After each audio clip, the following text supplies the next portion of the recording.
anak saya bilang, ibu mana? Kirain jatuh, Pak. Ya Allah, Ya udah nggak apa-apa, yang penting orang udah ketemu.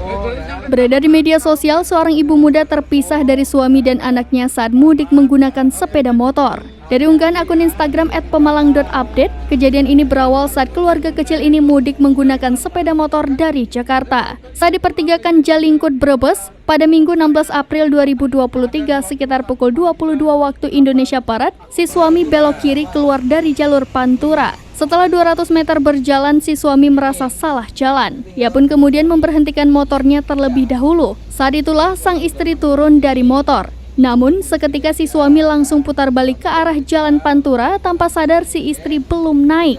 Namun suami yang tanpa sadar langsung putar balik ke arah jalan Pantura dan melanjutkan perjalanan bersama anaknya yang saat itu duduk di tengah atau di belakang bapak yang menyetir. Sampai di perbatasan Pemalang masuk ke Kabupaten Pekalongan, si suami berhenti saat anaknya bertanya kemana sang ibu. Sontak sang suami kaget dan mengira si istri jatuh di jalan. Lalu sang suami tersebut melihat ada panggilan tak terjawab sebanyak 21 kali dari nomor tak dikenal yang ternyata merupakan nomor dari kepolisian daerah Brebes. AKP Sodikin yang memberitahukan bahwa istrinya tertinggal dan saat itu diamankan di pos Jalingkut Wanasari Brebes sehingga suaminya kembali lagi ke Brebes. Sampai Pekalongan. Terus tahunya setelah ada panggilan tak terjawab. enggak, anak saya bilang, ibu mana gitu.